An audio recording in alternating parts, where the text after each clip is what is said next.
Thank you so much for taking the time out and joining the session. The fact that you guys have taken the effort to join the session right now means that there is something about their diet and nutrition that is bothering you. Um, it could be the weight, it could be skin issues. I think my voice is echoing. Somebody is on loudspeaker as well. Yeah. So I think the fact that you guys are here means that there is something in the something bothering you, and you are looking at providing nutritious meals at home to your dog. We've been able to catch hold of Mithun today. He's a certified nutritionist. He's going to tell us all about making wholesome and nutritious meals at home. He's not only going to talk about just this, but also help us understand, help us understand the labels a bit better, understand what ingredients should actually be going in, so that we can make some informed decisions. Whatever we decide to feed our dogs, we know what we are feeding and we know what we are getting into, right? So over to you, Mithun. Maybe you can start by talking a bit about yourself and talking about your own journey and your dog. Well, thank you so much for the introduction, Mansi. Hello, everyone. My name is Mithun. I am a certified canine nutritionist, and I majorly prepare diet plans for dogs, and I also help out with companies in terms of commercial formulations also. That's one of my specializations. And now what we are going, so I'm also a certified canine herbalist and in canine essential oils. And here is just a small brief about me. And now what we are going to be doing in the, and Mansi, you can move to the next slide.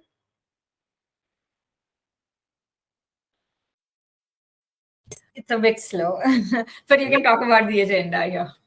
Yeah.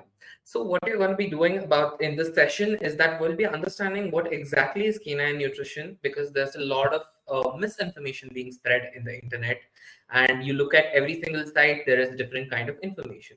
So you are most probably, with all the questions we've received, we are like, there is so much misinformation being spread, so why don't we do this and clear out all the air, or at least most of the misconceptions, etc.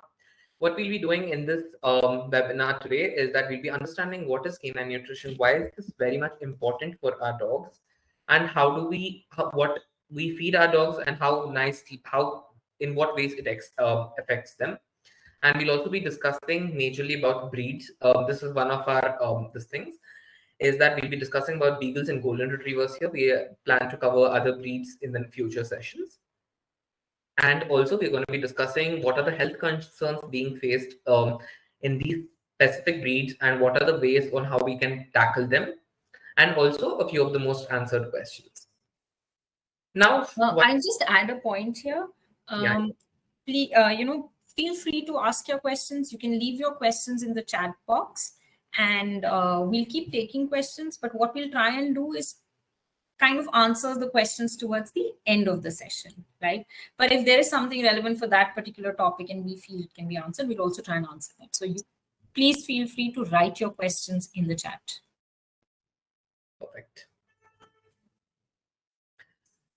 Okay. Yeah. Now when we are talking about canine nutrition, why is this important? How does it impact? So the first thing, anyone, when you may have gotten a dog, you take your dog to the vet, you get your vaccinations, deworming, and all the medical angles cleared out. The next question is, what am I supposed to feed my pup? What am I supposed to feed my dog? And most of the times, what happens is a kibble. Kibble is majorly what's recommended half of the time. But what many people do not realize is that kibble is basically excruciated with a lot of nutrients, what is important for our dogs, and it is processed in very high temperatures, in which the most of the nutrition is dead inside, and additional synthetic vitamins, minerals are added in to make up for the nutrients lost in the processing, and eventually, which tends to and to make it more palatable, lots of colors, flavors are added into it. We're going to be discussing also about how do we read the labels in terms of dog treats and all those things in the future slides. Now coming back to what is canine nutrition and why is this important. Canine nutrition, feeding a dog totally impacts their overall lifespan, overall health, and even whatever medical conditions they may have. The first thing is feeding them, their overall health and well-being gets impacted with their diet. One is when you are feeding a growing puppy, you're supposed to ensure that there is a good amount of calcium, phosphorus, and every single nutrient which is important for their growth development. And now the second thing what we look at is if the dog gets any diseases. For example, when I prepare diet plans, like today when I was preparing a diet plan for it was a meal plan review, and I was preparing a plan for kidney issues. It was stage 1 kidney failure. So what had happened is when the kidney failure happens in dogs, nutrition is one of the most important factors which helps to prevent the progression of it. If you have had dogs before, you will, and if either of them have had kidney issues, this is one of the very fast progressing diseases. Management of that is very important, and that management happens majorly through the diet before a dog goes into future stages of getting into IV treatment, etc. And then weight management. When you feed fresh food to your dog, so when you feed, like, let me come back to kibble. When you feed kibble to your dog, it has a lot of carbohydrates. A dog's body is not designed to take in a good amount of carbohydrates. Although some very small quantity of carbohydrates can be given depending on case-to-case basis, ideal healthy dog is not designed to have a lot of carbohydrates in their diet because their saliva produces less of one particular amylase, which is a digestive enzyme helpful to digest carbohydrates. Okay, so this is produced very less in their saliva, and their body just basically cannot metabolize a lot of carbohydrates in their diet, which kibble is very high in. On an average, any kibble for that matter contains 45 to 70% of carbohydrates, where protein is pretty low, which you need, which you know is very important for every single dog and even humans for that matter. Okay, and then we look at energy and vitality.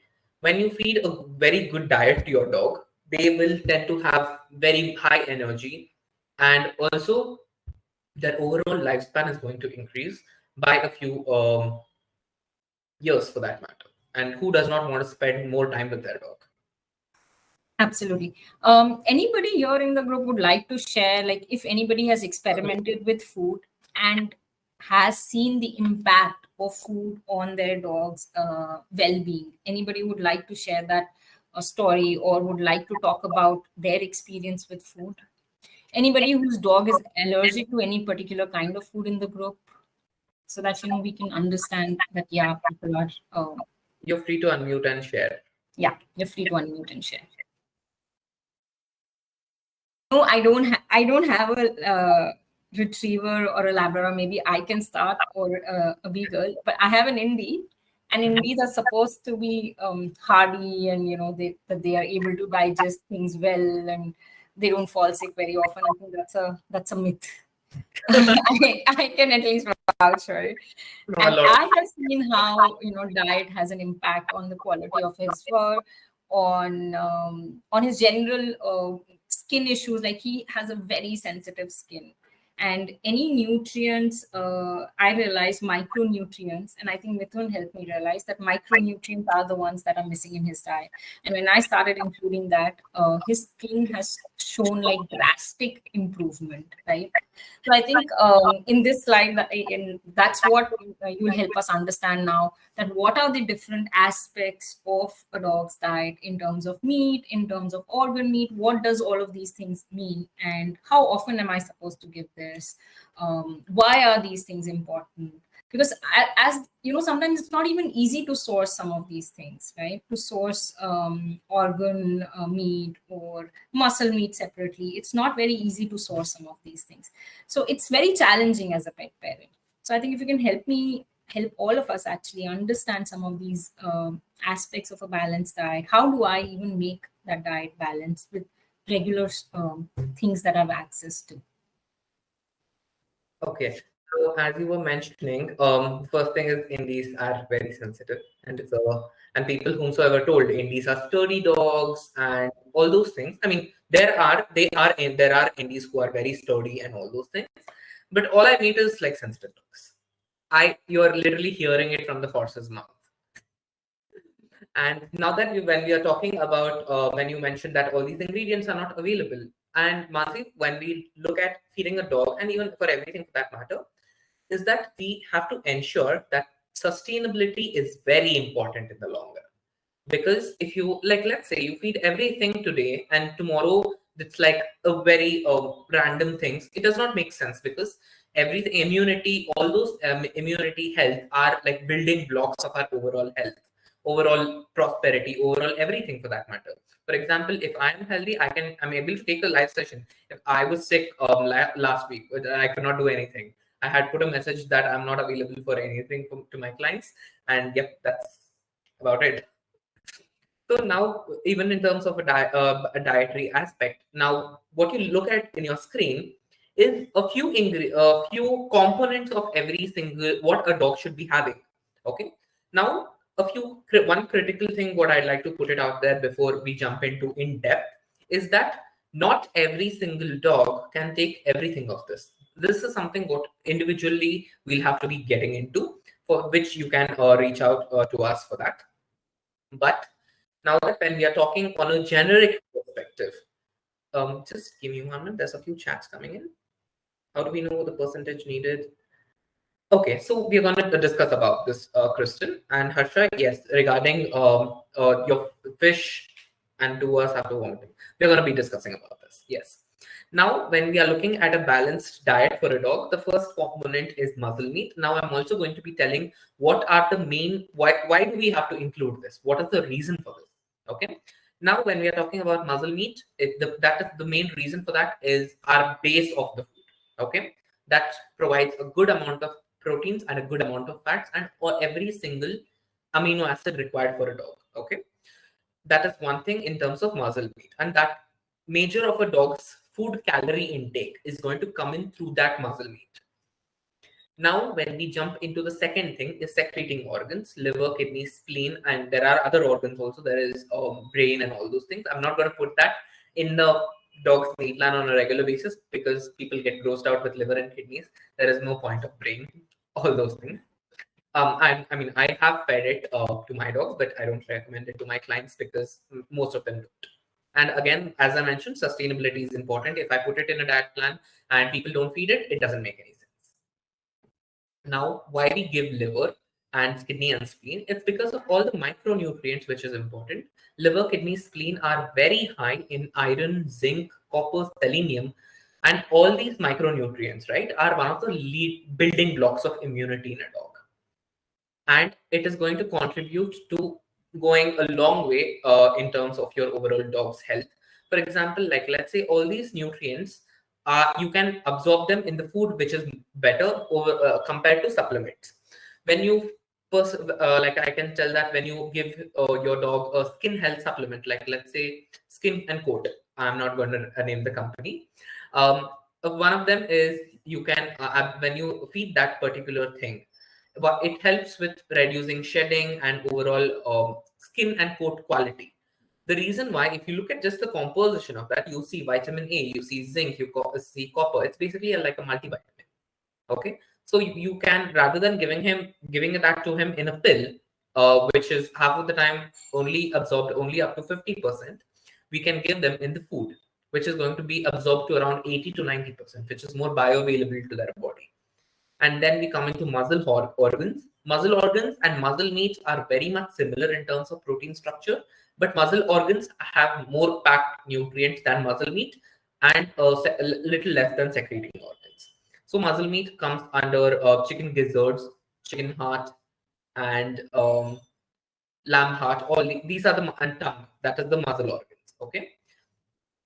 So again, muscle organs and muscle meats, the main function is to provide a good amount of protein and all those things in their diet. Now coming to raw bones. Raw bones are a source of calcium, phosphorus, and magnesium, which is important for your dog's bone health. And when This is and this feeding raw bones is also recommended to clean their dental, keep their dental health good. Okay, and dental health is one of the very important aspects in a dog.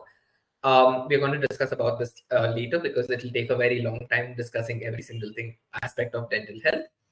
And now we come into fatty fishes. Fatty fishes are a rich source of omega-3 and vitamin D. And when fatty fishes are combined with feeding raw bones, it's going to cater to the overall body skeletal system, because vitamin D in the fishes will help in absorption of calcium and phosphorus so that the body is able to absorb it completely. And then we come into grains. Grains, half of the time, grains are always ensure when you feed a dog, right? Or on a generic perspective, do not exceed the quantity of grains by more than 10 to 15% of the diet. The reason why is because you have to ensure, this is just a generic number, by the way. Each dog has their own considerations. For example, with certain dogs with health issues like pancreatitis, we have to give higher grains because the calories have to be managed out. When you feed grains, you have to grains are not added to reduce the cost of the food of the cost effective perspective. It's majorly done to increase the nutrient density and fiber in the food. The same way with vegetables, please do not expect any calories to come into vegetables unless you're feeding a lot of sweet potatoes every single day, which is not feasible also. Vegetables are only added for fiber and the phytonutrients and antioxidants that vegetable offers. For example, pumpkin, sweet potato, broccoli, all these things are only high in phytonutrients, which are also anti-cancerous for that matter. And basically feed a wide variety of vegetables. You can feed pumpkin, you can feed bottle gourd, carrots, green beans, beetroot, spinach, broccoli, kale, and lady's finger in very small quantities. A lot of people don't know that they can feed lady's finger to dogs, but in very small quantity, high quantities can lead to stomach issues. And as you know very well, that grapes, chocolates, all those things cannot be fed. So those things are totally out of the question. I have one question here. I think one particular thing that I don't see in this list is, and I would want to understand, is lentils, dals, and pulses. Right? Yeah, that's. So if you could talk about that, why is that not a very rich source of protein for dogs, whereas it's a good source of protein for us? Now that when we are talking about so lentils can be, and paneer also, we can take that also into consideration. We know that it is very high in protein. But what we have to understand over here is that those are vegetarian sources of protein. A dog's body, a dog's anatomy is not designed to absorb the vegetarian sources of protein to a max level. It can, the way it can absorb in meat. So when you feed a vegetarian, I don't recommend a vegetarian diet to a dog unless there is severe kind of allergies to every single protein. Okay, which is very unlikely, but I have dealt with certain cases where there is I can give it can be considered as a case study. Is that there's this golden retriever who's allergic to every single thing on the which we had tried out: chicken, mutton, fish, duck, turkey, beef, buffalo, pork, guinea fowl, quail, and yeah, everything. Yeah. Just imagine this. I worked on one single diet plan for more than a year to figure out what to feed that dog. Because the dog is flaring out with skin issues, the stomach is going up for a toss. He's had to get into hospitalization 2 times a month, which is not a good thing. And after a lot of trials, errors, we understood that he's not okay with specific cuts of meat. For example, he's not okay with chicken thigh, but he's okay with chicken breast. So a lot of things like this happens, okay? And unless we get into so much depth, it's not understandable. And now when coming back to your question about lentils, and also one more thing over here is, even for humans, lentils is not recommended beyond a certain quantity because increases the risk of uric acid in our body, which leads to gout. So even though dal we eat on a regular basis, you cannot exceed it beyond a specific quantity if you get your blood test done on an yearly basis. I mean, it is ideally recommended. A lot of people don't understand the importance of it, but it is highly recommended. If you look at it, your uric acid could be high for various factors. If you're even despite you're a vegetarian, it's an example. I'm not sure whether Mansi is a vegetarian. I'm not. Yeah, thank you so much. So despite I know a few of my friends who are vegetarians and their cholesterol and uric acid are through the charts. I am like, how is this even possible?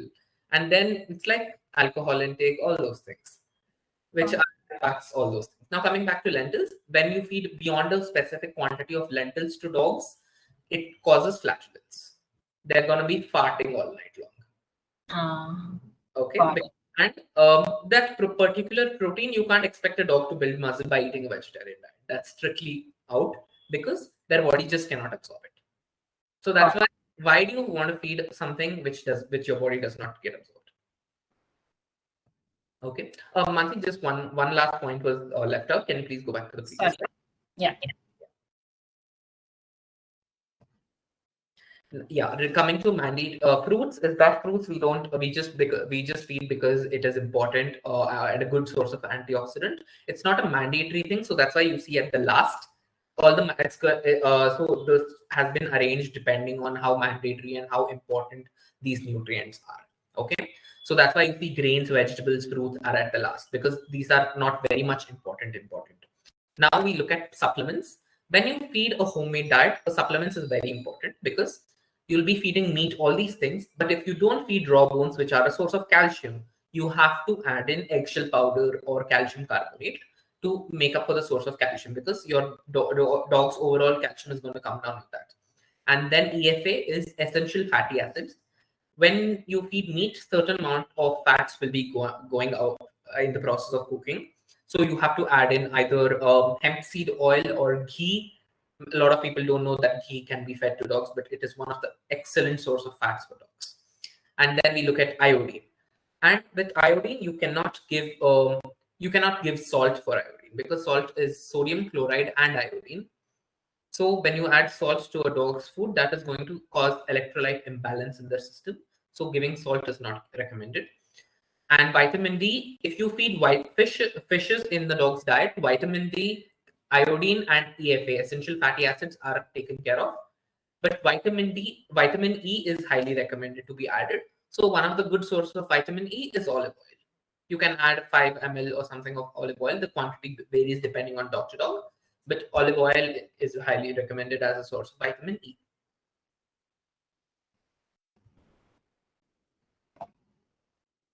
You can go to the next slide. Yes, but now one very important thing which has to be noted in feeding a dog is the quality of food, the quality of ingredients what you use is highly important. When you feed meat or anything for that matter, you have to ensure the quality of that meat is really good. You have to ensure the cuts are pretty much clean and it has to be well cooked because half cooked meats and all those things can cause worm issues because they are a source of bacterial infection. Salmonella, E. coli, all these things are there. Okay. This is one thing. That being said, if you guys may have heard about, there's something called as a raw diet also, which we are going to be discussing in the future slide a little bit. But when you feed a raw diet to your dog, all these bacterial issues are there. So that has to be taken care of. That is number one. And as I was discussing in the earlier slide, meat has to be one of the higher component in your dog's diet, depending on your dog's to dog healthcare requirements. So if you look at the chart, the pie chart over here, it depicts that these are the kind of like a proportional guidelines on how much that particular ingredient has to be. Okay. And now we have a few questions on the chat which is related to this regarding coconut oil and olive oil, ghee. So olive oil and ghee, you can it totally depends on the quality which you want to be using. So that you can give in a very small quantity, but please ensure you don't give in a higher large quantity. And coconut oil is something also what I recommend to be used topically, but I don't recommend coconut oil a lot in internal uses because half of the time coconut oil contains two fatty acids. One is MCT, which is medium chain triglycerides, and the other one is lauric acid. But lauric acid is antibacterial and antifungal, so which is why we apply coconut oil on our dog's fur to keep it more shiny, prevent any kind of infections and all those things. But lauric acid is not really good in terms of going inside the body because it can trigger some stomach issues. My dog Crypto cannot take coconut oil personally. is because he starts, whenever he takes coconut oil, he just drips coconut oil like mucus in his stools. His gut gets triggered with coconut oil. So I don't personally prefer coconut oil, but ghee, yes, ghee is excellent. You can consume ghee on a regular basis, and ghee really helps in terms of palatability. Okay, now, yes. Yes, Kristen, I use NRC standards. I also prepare meal plans of on AFCO and FedIF. So when I prepare majorly of meal plans, I use NRC because NRC is highly recommended for homemade diets and it's kind of like the gold standard. Whereas AFCO and FedIF, I prepare it when I deal with international clientele. FedIF is majorly for Europe clientele and AFCO is for US clientele. And I know about in terms of formulation of all these three. And now coming back to the slides, we're going to be answering Nidhi's question on probiotic and Rohan's how to deal with fuzzy dogs in the future, in the next slides hereafter. And now coming to how do you differentiate between different types of dog foods? How do you understand which food is better and which food is not good? So one thing you have to look into is you have to one, there is a lot of material on my website also, which you like to, if you'd like to go through, you can, by understanding the fine print of when you read the labels. Like when you look at the label, I have a few labels on the slides also, which I'll be showing. And that is one thing. And then we look at evaluation of ingredients. We look at which ingredient is used in what quantity to ensure which is the ideal thing to go with our dogs. And then we look at composition of the food. I'm also going to be telling you how you can calculate the percentage of carbohydrates and protein in the dog's food. Like you can use that, you can do that using your calculator only. And the last thing is, do not fall for marketing. Because marketing is done really, really well, especially for dogs food for that matter. So I don't recommend to look at marketing and how well the packaging is designed to go ahead with our dogs food. True, very true. So what we're going to do here is we have two labels, two food labels. We're going to keep slide one for a minute, for a few seconds, let's say 30 seconds, and the next slide, the next label for another 30 seconds or so. Would request everybody to go through the labels and then type in what you think of label one and what you think of label two. So this is like a test for us to figure out how much do we understand labels, and then Mithun will help us help you actually identify say that, yes, what we really understood from the label. So this is label one. It's not moved as yet. Yeah. Oh, okay. It's label one. Just go through the ingredients and please start type in, you know, what you really understand from this.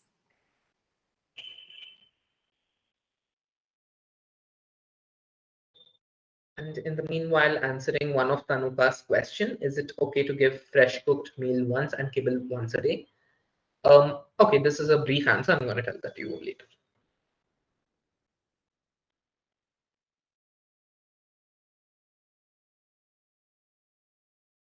Moving to the next label. I hope everybody's taken a good look.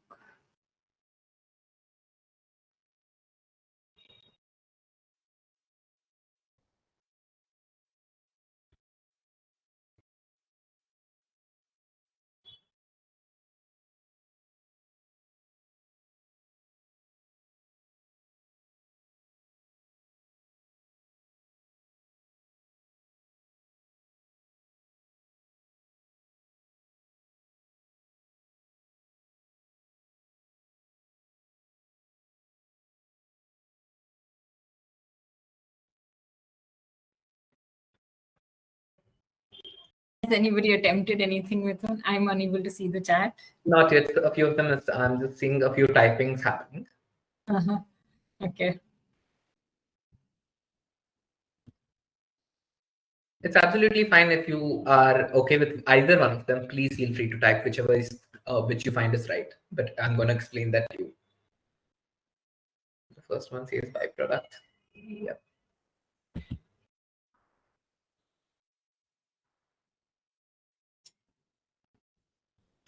So Swati, you mentioned the second one. So can you unmute and tell me you find the second one better?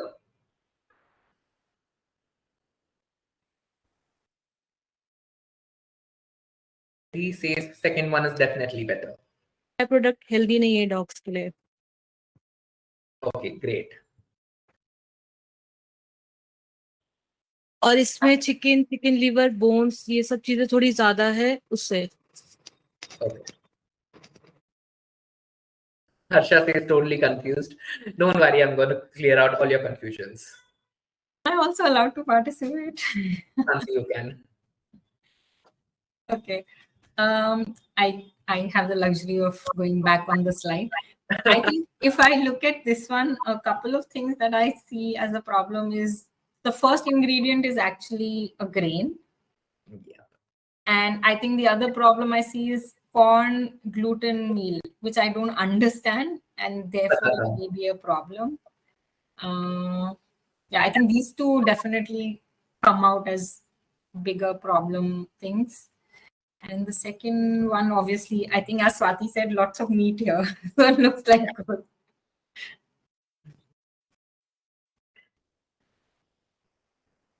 So I'm actually going to spend 1 or 2 minutes explaining the ingredients also in this, because it's going to really help you like make better choices to feed your dogs. And if you feed a kibble-based diet, this is really going to help you. Or you can actually educate people around you, maybe your friends who may have a dog, to make better choices. Yeah, I think I think you can go ahead. My college friends are basically abusing me because they're telling they just give me a call and they're like, I'm at the pet store, which one should I buy? And then you told them the most expensive one. Technically I did, and I also told them one of the products which I formulated for the company. Sure. Yeah. So I think you can go ahead and explain this. All right. Now, Mansi, can you please go back to the previous slide? I'm going to tell about one first. Okay, so now, as you guys mentioned, the first one is not really good. But so now I'll tell you why brewer's rice. Many people, this is one of the very famous kibble, by the way, and a lot of you may have already fed it. So brewer's rice increases the overall protein percentage when you get the lab analysis done. But it is very lower in cost. Brewer's rice is also very high in B vitamins, which is a water soluble vitamin. It increases the nutrient density in the food. That's why because it is obviously very cheap, they use this. And then chicken byproduct meal. Chicken byproduct means chicken liver, any chicken derivative. Okay, it can be chicken liver, it can be chicken gizzard, intestines, or anything. What they do is they basically dehydrate, basically dry the any of these meats, and they make a powder out of it to make it into basically like a dough, and then they put it in the processors, and then they dry it up. Okay, and then coming to oat groats. Oat groats is pretty much okay, but it increases the high amount of carbohydrates. And then when we look at natural flavors, obviously, because flavors, which dog eats this basically? Which dog goes and eats brewer's rice? So they need to add flavors. And then calcium carbonate and monocalcium phosphate, all these are additional supplements to add in, because obviously this does not contain anything. All the nutrients which whatsoever may be left is completely excruciated in the processing way. And now, if you look at the guaranteed analysis on the right side, you can, if you are on your phones, you can just pull out your calculator, or if so you can just calculate 23, which is protein, plus 12%, which is fat. Then you look at 3.2, which is fiber, and then moisture is max at 10%. Okay, and you just add that to, and it overall comes to 48.2. The major nutrients, the major macronutrients are taken into consideration, which is protein, fats, and carbohydrates. So protein or fats milke, including fiber and moisture, it comes to 48.2 minus 100. In this, the this kibble which you look at on your screen, it has 51.8% carbohydrates. When I was mentioning in the first slide, average dog food contains 45 to 70%. This contains 50%, 51% of carbohydrate, which is very high. A dog does not require this. So very simple way you can just figure out which dog food contains less amount of carbohydrates. And now coming to the second one. When we look at the second print, sorry, so what you, so I'm just going to repeat what I understood. So what you're saying in the guaranteed analysis, the important nutrients that we should be giving, that adds up only to 48%, right. which basically means the nutrients that we should not be giving is actually 52%, which is not talking, which they don't talk about. Yes, that's right. Because that's not something that you're paying 50, you're paying so much money for travel. Got it. Interesting, very interesting. Okay, so the second one. Yes, now you can just move to the second this thing. Now, if you again get your calculator, no, let me tell you the ingredients first. Now, the first, what happens is the FDA mandates all kibbles to be listed. The first ingredient shows that this ingredient is high in composition. The previous thing showed brewer's rice is high in composition, which we don't want. Now, when we look at this, chicken is the highest. The second highest is chicken liver. And the third one is chicken bone, which is a source of calcium and phosphorus, which is important. And although one more thing to add on here is every kibble which is formulated is complete and balanced. And we are going to be discussing a little more about this later on. And then we look at chicken neck, which is a rich source of glucosamine and chondroitin, are very crucial elements in terms of helping out in joint health in dogs. Okay. And then New Zealand green-lipped green mussels is a source of manganese, which is a macronutrient and very much not talked about because it is basically a lot of people don't consider it unless their dog gets in any joint issues. And then chicken heart, chicken cartilage, all those things are so like as I told, chicken heart is muscle organ in the first slide itself. And then all these are very minimal supplementation. So basically, if I want to put it in simple words, the less longer the supplement, the ingredient list, the better. Okay. Now, if you just pull out your calculator and you check this guaranteed analysis, crude protein 38%, crude fats 30%, crude fiber 3%, moisture 14%, and ash 12%. It comes to 87. And only 13% is carbohydrates. What is ash, if I may ask? So ash is the byproduct. What happens is when you process this food, right? Ash is what comes out as a residue. And it also helps in keeping the food stable. It also includes the amount of fats to prevent the foods from going bad. So it is good to add this. Yes, it is fine. And it is one of the things which we keep it into consideration when we are calculating it. So this second kibble which you look at, 87% of this is good stuff. Only 14% which is absolutely fine, which is something what we eat in home food also. Which I've also told, like when I was telling about grains, I told like 10 to 15% can be grains. This meets that criteria. So this is way better.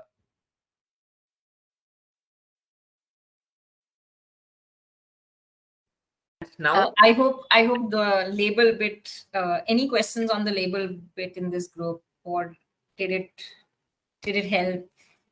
Do we have any ingredients that you see on your food label and you want to ask, I mean your dog's food label, and you want to check with Mithun once? Feel free to ask me any questions. Yes, do you want to pull out your doggy food bags and check the label there? Sorry, I don't know why the slides are moving. Right, guys. So we'll let people check their labels, but yeah, you can continue. Nidhi, you asked me that is the first one pedigree. Interestingly, it is not, but it is pedigree's brother. Not taking any brand names. But it is not. Okay. I had another question, Mithun. Overall, because you keep reading a lot about how kibble is a very processed food and eventually, and that commercial food, it takes away, it basically strips off all the nutrition in the process, and it's really not very healthy for dogs. You keep reading about it a lot. Like, so how true is that? And if you can tell us a little bit about that. So for a healthy dog, what happens is healthy dogs kibble is not recommended because their body is good enough and they can absorb a lot of nutrients from the food which you feed them. Okay, so so that is one thing. But when we look at prescription kibble, for example, you may know when you go to the pet store, you can see there is and now I can name the brands because it is multiple options. MetLife. Royal Canin, there is Spartina, there is Pedigree, there is Purina, all these companies, right? They have their own ranges of prescription foods which have to be fed only during certain health issues. For example, there is gastrointestinal food.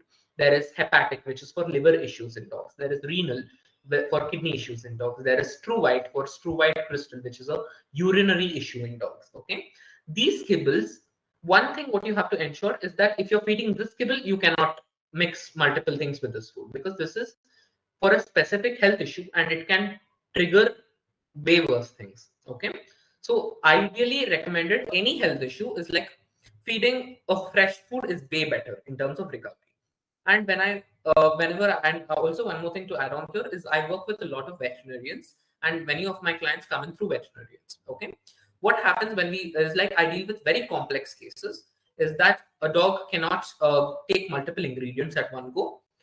One of I dealt with one Yorkshire Terrier client, and the dog is thankfully touch wood, doing all good and stuff. The dog had 11 health issues. I made a note of one by one, and I had to stay on that consult call for 2 hours for that one meal plan. To begin with, it started with heart enlargement, kidney failure, stage 1 liver issue, and then collapsed trachea, which happens in Yorkshire Terriers, and it's a genetic condition. And for that, you will have to feed only mushy food. You cannot feed any solid food. You had to grind all their food, that dog's food. You have to cook it first, then grind it, and then make it into a paste, and then syringe feed. Because if the dog eats it together, it will just get into the random systems, and it can cause issues. So when you are looking at prescription kibble, you cannot make all these changes. But when we look at fresh food, you have basically in fresh food is that you have control of every single ingredient. So that makes it very much easier for you. So I think in short, Nidhi, what Mithun is saying, that if your dog is healthy and is not on a prescribed kibble, then you can eat other things. Then ideally we should make like cook fresh food, and we should provide fresh food, and kibble is not recommended. But I think I will let Mithun talk about the hybrid option that he has here on the screen, and I think that will also answer Nidhi's question. Because I mean, being very practical, a lot of us have very hectic work routines, and we want to give the best to the dog, but we also struggle, right? There are constraints as well. There can be a lot of constraints, time being one of them. So how do we in that scenario still give the best that is possible? Thanks. Yeah. Now when we are talking on all these the slide which you see are arranged depending on how healthier they are, and from highly processed to the least processed. Okay, dry food is your regular kibble, and wet food is basically canned food. Okay, and then hybrid is half of kibble and half of fresh. Hybrid diets are not recommended for dogs with any health issues because kibbles are processed at a different rate in the body, whereas fresh food is processed at a different rate. Kibbles take a very long time to get digested because obviously there is multiple layers to it, whereas fresh food gets digested a little earlier by the system. And then we go for a balanced cooked diet, and then there is a balanced raw. What I feed to my dog, I don't recommend a raw diet in India because of bacterial contamination and sources, etc. But I feed a balanced raw to my dogs. And as Kristen asked, you asked that do you follow NRC guidelines? Yes, I do. And my dog eats NRC balanced raw diet. But when I prepare diet plans, I prepare NRC balanced cooked diet plans and also hybrid diets. So what happens with this is hybrid, you add in small amounts of fresh food to make it nutritionally dense, but you take away small amount of kibble to accommodate for the calories what you feed. So you should not be overfeeding your dog. For example, if you add in an egg, it's going to add in another 50 to 80 calories. So you're going to take out that small amount of kibble. So that's it majorly about hybrid feeding. Any questions here? Okay. And now that Nidhi, does this answer your question? Like, Yeah, no, definitely, because I think there's just even if the dog has health issues, I've been very skeptical. Though I have had to feed her, kibble because of her gastro issues, but I was not very like satisfied, or I was very worried about it. But I think I get it. Like, if you have a health issue and nothing else is working, then you just yeah. can't do it. And Yeah, then it's like the prescribed, it's the prescribed yeah, kibble. yeah. yes. And now Tanuka had asked one question. I'm giving rice, bottle gourd, carrots, raw papaya, French beans, pumpkin, and all boiled together with a teaspoon of virgin coconut oil. This is in the morning, and in the evening, Purina soaked in hot water. So Tanuka, the first meal in the morning lacks protein majorly because there is no meat at all. And Purina is, I don't recommend Purina so much because it is one of the highly processed foods. You can definitely try looking into other dog foods. One of them is Farmina, so you can definitely explore that. And if you're able to add fresh meat to your dog's food, there is nothing like it. Even eggs will make a better nutrient profile. The origin. Origin and Akana underwent a massive acquisition, and I'll not be able to discuss a lot about this. It has been recently acquired by Mars Industries, which is manufacturers of Pedigree and Royal Canin, IAMS, Shiba, everything. Tanuka. Yeah, chicken is if the chicken is the main ingredient, that sounds good. You can replace virgin coconut oil with ghee or olive oil, and rather than Purina, you can go for another one. Mansi, you can move to the next slide.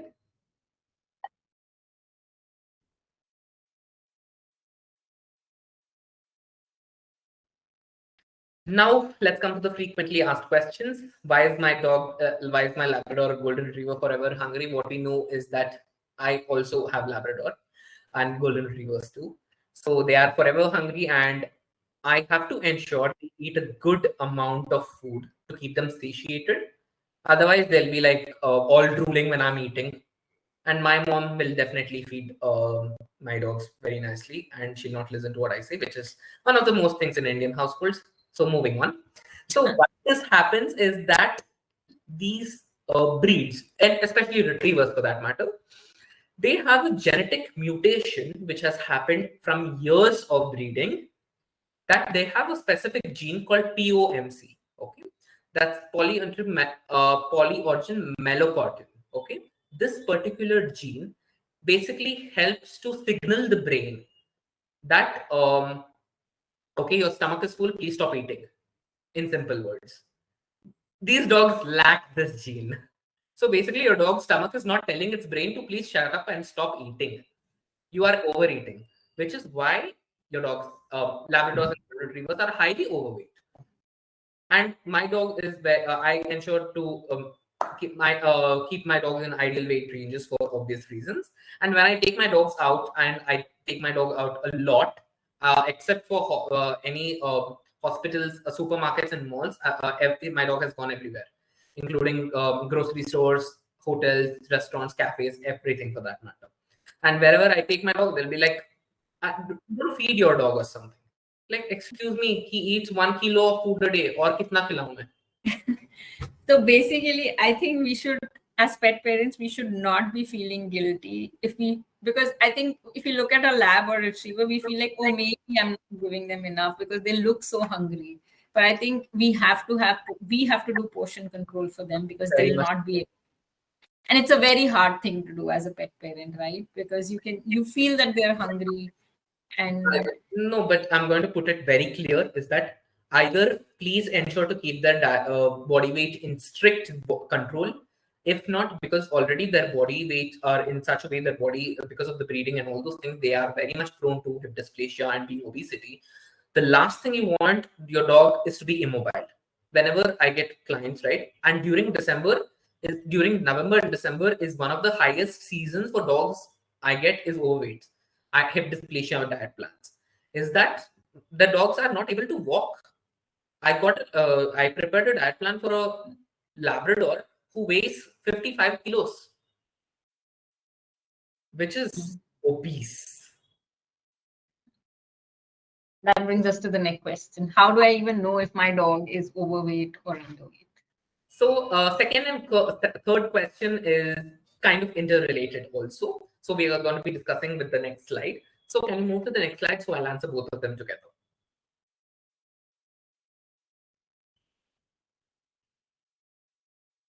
See the slide? No, it's not. Yes, now we look at it. So this is something what you have to keep in mind. It is called body condition score. And this is one of the parameters we use. Not just me as a nutritionist, even vets use this to determine how ideal your dog is. If you just look at it, the first one, number one, BCS1 means the dog is very thin. And 2 is underweight, where all your ribs are showing. Okay. And ideal 3 is there's only one rib at the end showing. And you can see the top angle also. If you just do, you can actually Google this chart also later on if you do want to. It's called body condition score. And the fourth one is overweight, fifth one is obese. Okay. Over here, when you see in the third one, you look at only one last rib of your dog. That means if you look at only one last rib, that means your dog is in ideal condition. For Labradors, Golden Retrievers, and Beagles, you have to ensure that their ideal is their body weight is slightly 1 kg less than ideal numbers. Is because you have that buffer to move up and down a little bit, and this is going to ensure your dog does not get overweight, and you'll be able to prevent it at an earlier stage. And now the second thing is, when you take your dogs out for walks, you can see that the other neighbor's Golden Retriever is a little larger in size, whereas your dog is small, or vice versa. What happens here is, Mansi, you can move to the next slide. These three breeds, they come in different sizes. You can you can see these three pictures. Is that the first one is the Beagle is Chloe, the middle one is Cookie, and the last one is Blue, which is my dog. So Beagles, Golden Retrievers, Labradors, they come in different sizes. You can see a Beagle whose adult body weight is 10 kg also. You can see a Beagle's adult body weight, even like fully ideal body condition score, at 20 kgs also. So they come in different sizes because depending on their genetics. Their size is completely dependent on their genetics. So you can, if you see a dog on your walk who has a larger Golden Retriever, a larger Labrador Retriever, a larger Beagle, it is most likely their genetics are in such a way that mother and father or grandparents would be very large. I think so it becomes very important for us to see our dog. Yes, to see our dog and picture and this chart. Yeah, and see this chart and see a view from the top and view from the side and see like how is the stomach appearing. Is the picture closer to 5 or is the picture closer to 3, right? And I think we'll be able to figure out for a medium Labrador, is my dog overweight? And for a medium or a small Beagle, is my dog overweight or not? Yeah. Right? So I can give you one example. Is that my dog Blue, he weighs 35 kilos. And you can see that, sorry? That's it. Blue weighs 35 kilos. Wow, amazing. Okay. He is a larger Labrador, whereas I see, and he weighed 35 kilos. He had gone up to 38. I had to bring him down to, and now he looks like, you can look at the last picture, like the last one. No, this one only, the slide which you just showed. Yes, sorry, yeah. On the right angle, how do you can you tell this face is 35 kilos? You can't. Because Not at all. And he looks so small. Yeah. So he comes under the XL category of Labradors. Wow. He's fit. Even if you look at Cookie, the middle Golden Retriever, he's also an XL Golden Retriever. He weighs 37. Amazing. Yeah. Wow. Anybody here would like to comment on their dog and their weight? We're not body shaming, but yeah. This is also a matter with Shih Tzus for that matter, like as Rohan mentioned. Rohan, I'm going to come to that later on. So with Shih Tzus, that there are Shih Tzus who adult weight is 4 kilos and 5 kilos, and there are Shih Tzus who weigh up to 10 kilos. And when you Google it, 10 kilos will show overweight. So, but body condition score, they are ideal. Now coming to Interesting. breed-specific nutrition. Now the number of ticks depict on how much you have to take care of it. One is portion control, very much important for Labradors and Golden Retrievers. It's at the max because they are very much hungry. With beagles, there are few dogs who are very picky with their food, and they are also food driven. And beagles are majorly prey driven. They are hound dogs. Okay, and then antioxidant rich food, because these dogs are prone to, and on a regular basis, there's a lot of oxidative stress. They are exposed to different kinds of food which contains um, oxidized fats. So antioxidants make it a very important thing. And then joint health supplements are very important because beagles are prone to something called as IVDD, which is the disease of their spinal cord, which affects a lot of beagles over the age of 1.5. Especially if they're overweight, this risk doubles. And when we are talking about Labradors and Golden Retrievers, hip dysplasia and arthritis are like very much common. And then we jump into skin and coat health. Beagles have, and because both of these dogs, they are very much prone to ear infection because of their long floppy ears. So one easiest way is that just take both of their ears and keep it up, like ears should be up. So that's going to improve the movement of air and basically keep their ear fine. And then we are looking at beagles are also having a very rich, like high amount of like issues of atopic dermatitis. And then we look at overall immune support, which is very much important in terms to keep their immunity up. Any questions here?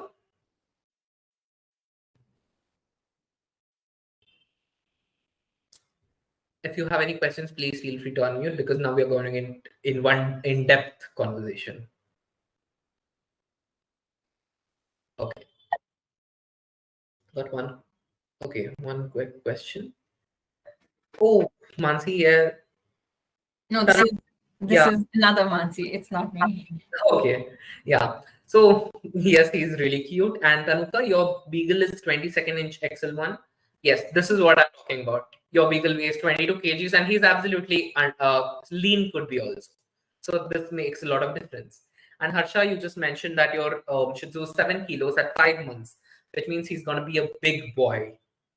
After your Shih Tzu is grown up, he's going to be a big boy. You can expect his adult body weight to be roughly around 10 kilos, 10 to 11 kilos for that matter. And now Ahana is facing ringworm patches. That really comes back. Okay, this requires an in-depth conversation. You can just drop a DM to me, and we're going to help you with this. And Tanuka, you mentioned previous slide again of supplements. I think you have to go to the previous slide, Mansi. Sorry.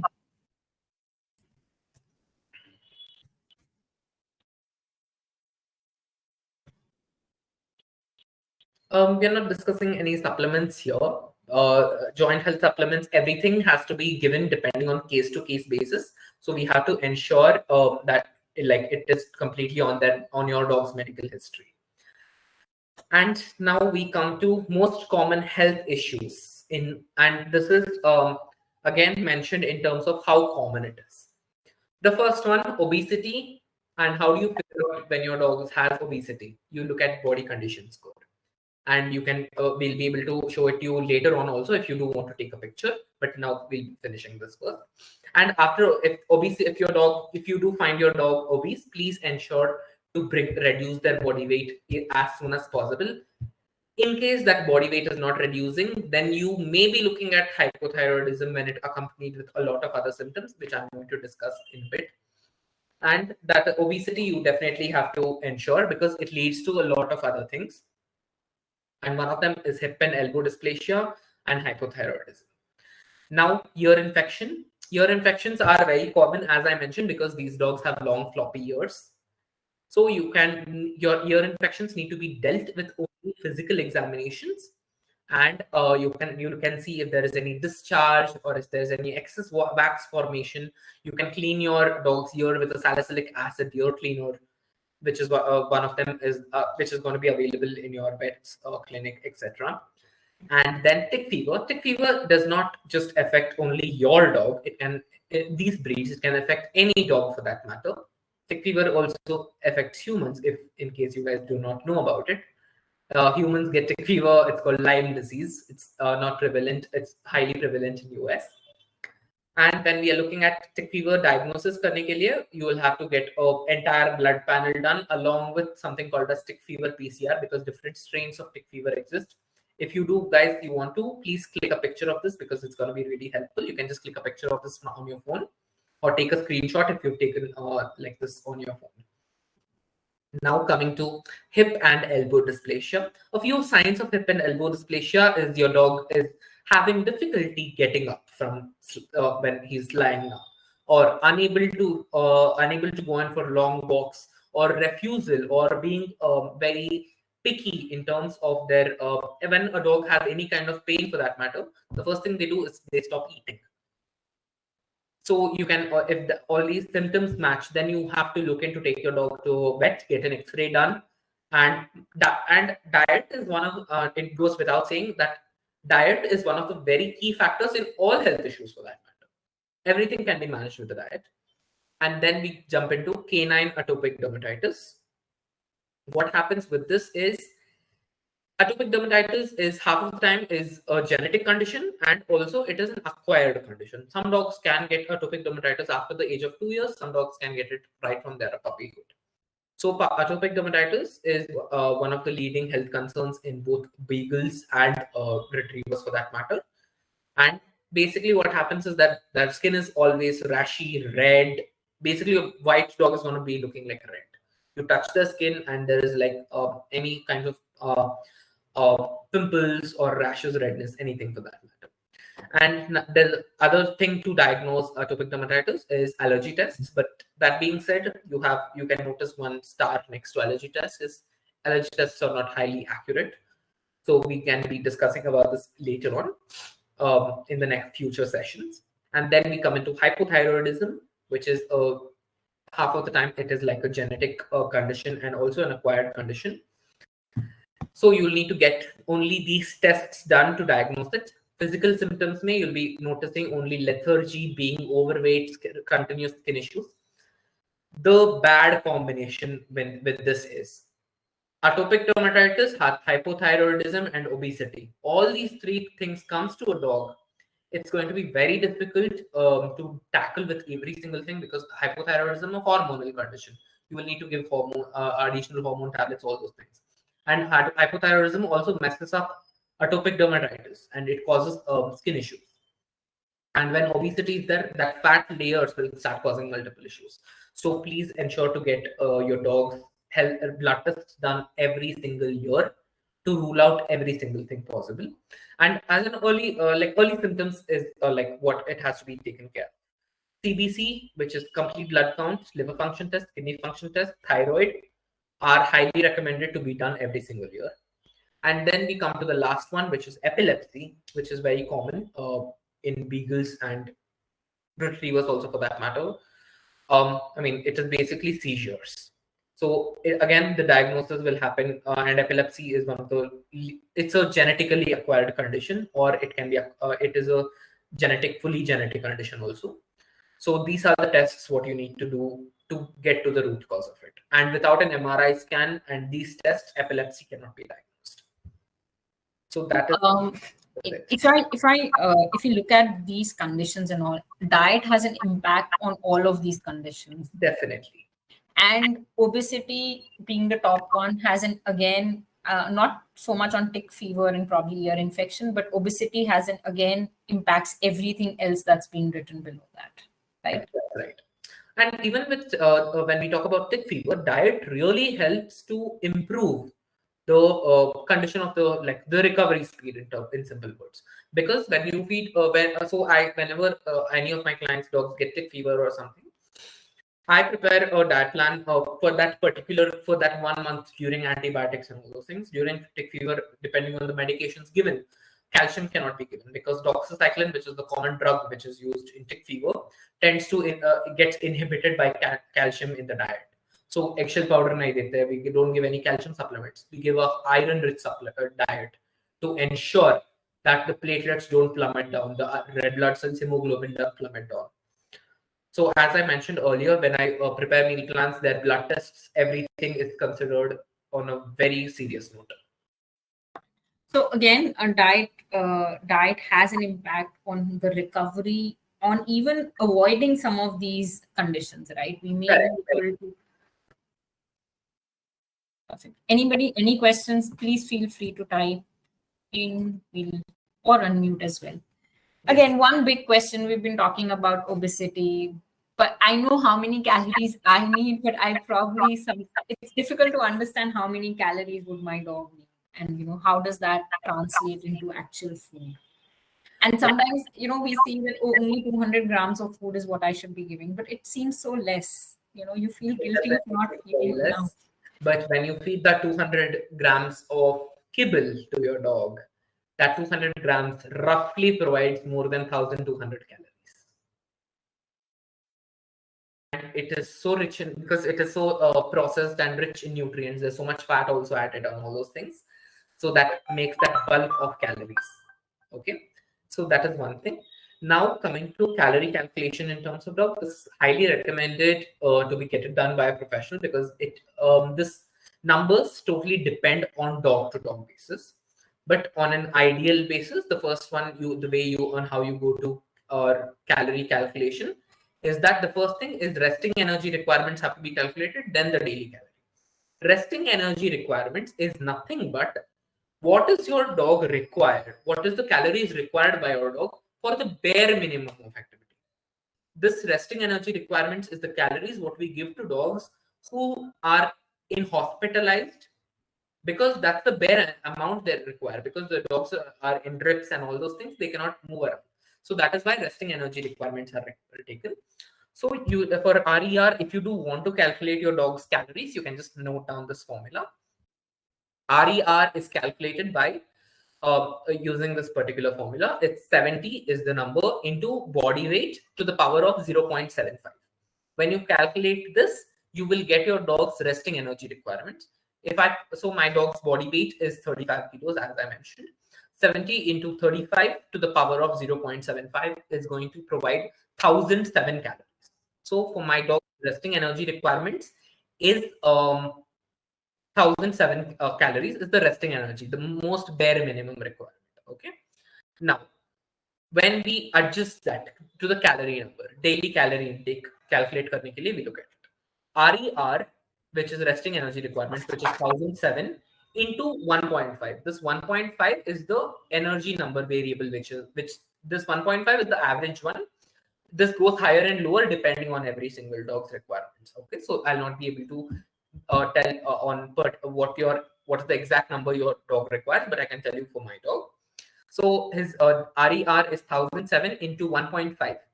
He requires 1,510 calories on a regular basis. A daily requirement. But I feed him 1,300 calories because I want to keep him in ideal body weight. And whenever he does not get a good amount of exercise and all those things, this will take into consideration. So this is in terms of calorie calculation. Any questions here? Please let me know. And Tanuka, you mentioned that you soak it in hot water because he's satiated, and at the same time, you're not giving him more than 200 grams. So please ensure you soak the food only for a small duration. Do not soak it for a very long duration, because the fats can get oxidized if you use very high hot water content. But you can also look into try feeding him fresh food completely. And now we are open to questions from the viewers. Mithun, one question for puppies. Would this vary? Because right now, as I mentioned to you, I have two indies and they're 7 months old, and both of them are around 10 to 10.2 kgs, and I think they're basically ending up eating about 1 kg chicken combined in 1.5 days. So is that normal? Like they're very lean and they're very energetic, and their metabolism is very high. Okay. So so one thing is that the energy number which I just mentioned, 1.6, it cannot be used for puppies, because puppies when we are talking about a dog's diet, we divide them into 3 different segments. One is growth development, which is for puppies, and then there is adult maintenance, just to maintain their body weight and keep it going and stuff. And then the last one is senior, which is for older dogs. Okay, so you can tell me what is your puppy's body weight, and I can help you calculate it. It's around 10 to 10.2. Okay, so your puppy's resting energy requirement will come to 393 calories, which is roughly around 400 calories.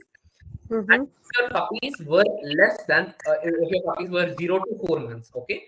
Puppies, again, when we are talking about puppy nutrition में stage 1 hota hai or stage 2 hota hai, which is 0 to 4 months and 4 months to adult stage. So 0 to 4 months, if they were there, they should be eating around 1,100 calories. But now they are in that 4 months to adult stage, which is roughly around 7 months, which you mentioned. They should be eating roughly around 780 calories. Okay. Okay. So Okay. if you want to talk about your puppy energy calculation, you can use RER into 2 would be the number for your puppy. Okay. Okay. Cool. Thank you. I think also, in terms of, they are definitely, I think in my experience also, I have an indie, right? Even he was very lean, even he was eating a lot. And I think it's only after that, in that growth phase, after 12 months or 14 months is when he started putting on some fat. Otherwise, no matter how much he was eating, he was still body conditioning 2, closer to 2. I could see all his ribs and everything for the longest time. Yeah. That must be the case, right, Nidhi? Like you can see the ribs no matter how much they are eating. Yeah. And I Then you So one of the few things is like if your dog is not gaining body weight, I'm talking about a few conditions, which is one of the most prevalent conditions. And half of the time, this is not diagnosed because people will just think that my dog eats so much, he may be having a higher metabolism, which is also one of the factors. But if your dog is losing body weight consistently, you will definitely need to get a dog's blood work done to ensure there is no pancreatic issue, which is causing any hindrance in absorbing the nutrients. Like if it is increasing, it is okay. It's increasing over a period of time, but it's just that they look leaner. Yes. But when you're talking about puppy nutrition also, I'd like to add in one more point is that lean puppies grow into lean and strong adult dogs. Like that. Yeah. that's good. Whenever you're exercising your puppy, please ensure to exercise them nicely especially if you feed a good amount of high protein diet, it's going to build their muscles like amazingly. Yeah. Have you taken all questions from chat? Anybody's question is pending? I have taken most of the questions from chat, Mansi, except for Rohan's, which is my Shih Tzu is not eating his food properly. Rohan is my client. He's got the most fuzziest dog you can ever imagine. Yeah. Okay. Swati asked, what is CBD oil and hemp oil? Okay. So CBD oil is cannabis and hemp is hemp seed. Both of them are functions are very different. CBD is basically just consider it as cannabis drug, and hemp is basically a good essential fats. CBD and hemp oil, both of them we use for dogs in different kinds of quantities. Hemp oil to hum रोज भी दे सकता है because it is very good in fatty acids and really helps in keeping the coat really glossy. Okay, but one more thing is over here is that hemp oils are a very good source of vegetarian omega-3. Despite that being said, hemp oil cannot be used for meeting a dog's omega-3 requirements fully because a dog's body cannot absorb sources of omega-3 from vegetarian sources. Like you can say, why can't we give flaxseed and hemp when we can, and why fish majorly? Because fish contain something called as EPA and DHA, which are fatty acids, which are highly recommended, which are highly absorbable by the dog's body. Now, coming back to your question, is that CBD is highly recommended when a dog has anxiety, pain management. For example, like let's say when a dog has arthritis, I recommend CBD oil because it reduces the inflammation and improves mobility. Whereas on a regular basis, hemp oil is a mandatory thing in the diet plans. I hope that answers your questions. Okay, so Ahana, you best natural foods for skin and coat. So one is that the diet, the major thing is the diet, because supplements will only help to a major amount of extent. So you can also definitely feed a good amount of fish in their dog's diet. That's going to give them very high omega-3s that should help with the skin and coat. And then the second thing is you can feed ghee and hemp seed oil, olive oil helps to keep the skin very shiny and glossy. And then the third one is ensure you need to you need to feed a fully balanced diet, which has zinc and all those things. Mansi can tell you better about the zinc because this had just recently happened. Yeah. Mansi, will you share your experience? Absolutely. So again, Vuyo had been, has very sensitive skin, and he was having all of these skin issues. Looked like thyroid problem, and we'd been really struggling to diagnose it. And I think Mithun recommended that we should include like zinc, because he was showing such extreme symptoms. We added a supplement, zinc and magnesium supplement, and it worked wonders. He improved within a week or 10 week to 8 days. We could see the improvement. We included fish and zinc as a supplement. It worked wonders, and he is so much better. And I was literally at the vet's place every second day because of his skin problem before this. Yeah. So I think micronutrients are important. Yeah. very, very important, and we completely missed them. We had been focusing on chicken. To be honest, हमारे diet maybe we missed that out. Completely, yeah, totally. And being a canine nutritionist myself, I have a nutritionist for myself. Yeah. To ensure my diet is like on point and stuff. So I can also tell a few things Karnika, you mentioned one more thing. 1 second. Hypothyroidism levels were high, but they're okay. Do you still continue with thyroxine medication? Yes. So Karnika, what happens over here is that hypothyroidism is a hormonal condition. Once you start medications, you cannot wean that off. They have to stay on the same dose because they will need to because that body. So in simple words, like let's consider this: your dog's thyroid glands is not producing ample amount of thyroid hormones, which is required to function on a regular basis.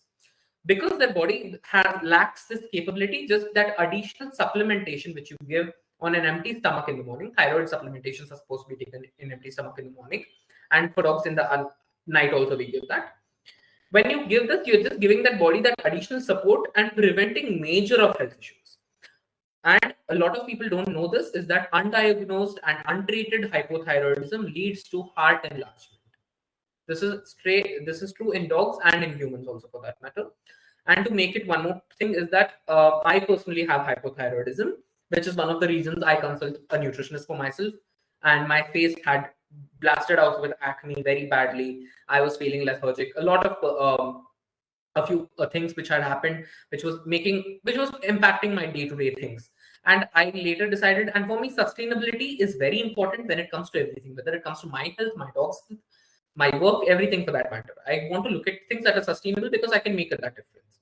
So taking one supplement is going to majorly solve everything. So why not? And when you look at that from that perspective, it makes a lot of difference. And I highly recommend you continue with the medication.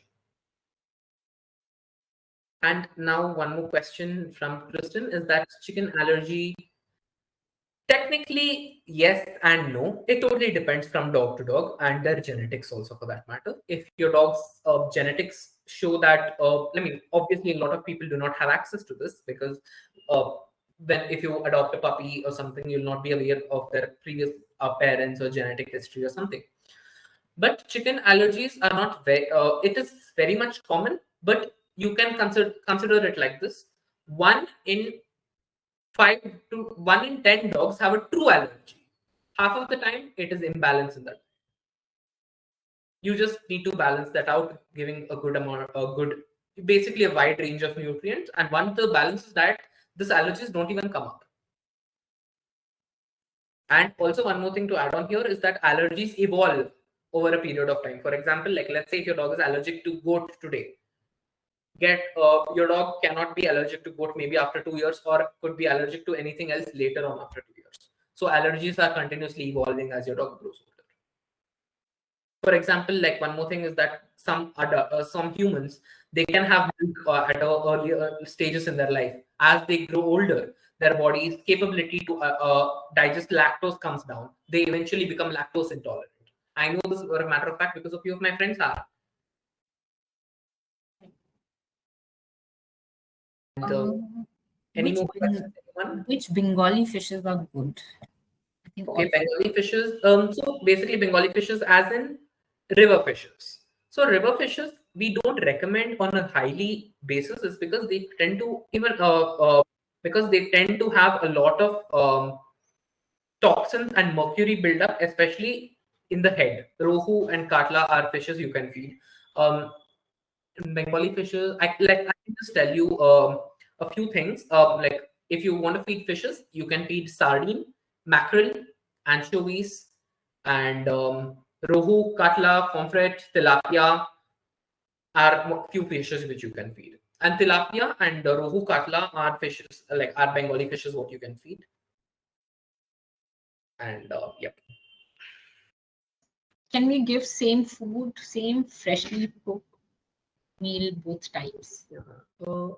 Yes, absolutely. You can feed the same, because as long as you're feeding a wide variety of diet, you don't need to worry about your dog being fuzzy, and you don't need to change your dog's food on a regular basis, unless they have certain health issues, or if you want to give them a different taste, that is a different thing. But you can absolutely feed it. So if your dog's not complaining, Yeah. it's a go ahead from Mithun. Yes, exactly. I feed the same food for 20 days. I prepare one recipe and put it. Like as I was mentioning, I feed a raw diet to my dogs, and I have a dedicated freezer for my dog. I prepare everything for 20 days, 25 days at one go. I pack it into individual boxes as per a daily requirement, and that's what he gets.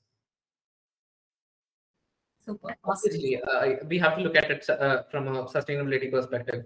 I have multiple works at one go. And when I jump on client calls, the client calls easily extend for more than 1 hour, depending on the health concern or anything for that matter. And as we are discussing right now, we plan to do this live session for webinar for 1 hour. Now it's like 1.5 hours already. So this is what happens. So you need, and every single day measuring 17, 18 ingredients. Like when I mentioned about when I showed about one balanced diet for my dog daily intake, he eats roughly 12 to 15 ingredients in his diet every single day. One is meat, liver, kidneys, and then he eats fish, grains, bone, vegetables, fruits. So I give it whenever I'm having it. But yeah, and every single day measuring this is very tedious. So meal prep is the best thing. And with this, you're ensuring you're feeding a very healthy diet to your dog with minimal processing on a regular basis, and a little bit of planning is all it takes. Sure, Tanuka. Yes, you can definitely reach out to like on us on Instagram. So you can reach out to us. Yeah, Tanuka will share the coordinates. After the call, we'll share the details with you. I think thank you so much, guys, for this amazing and session. It was very engaging. I hope We were able to give. Yes, I hope we've been able to answer most questions, and I hope we're able to give some healthy food and treats to our dogs. But this was awesome. Thank you so much, Mithun. And I think we will keep coming back to you with more questions on, and probably more specific questions on diet and nutrition and what's good and what's not so good for dogs. Sure, and we plan more sessions of this with different breeds. Absolutely. What I'll also do is we have some amazing coupon from our partner, Heads Up for Tail. I'll also be sharing that in the chat box. So just hang in for a few more minutes, guys. I will just share the link. Or what we'll do is we'll WhatsApp the coupon codes to everybody on this chat. Right. Thank you so much, guys, for joining in. Again, participation next. And thank you so much for joining in on a mid-weekday. After work, right? Yeah. Thanks, Mithun. Thank you so much. Thank you so much for having me. Have a good evening. Bye. Take care, everyone.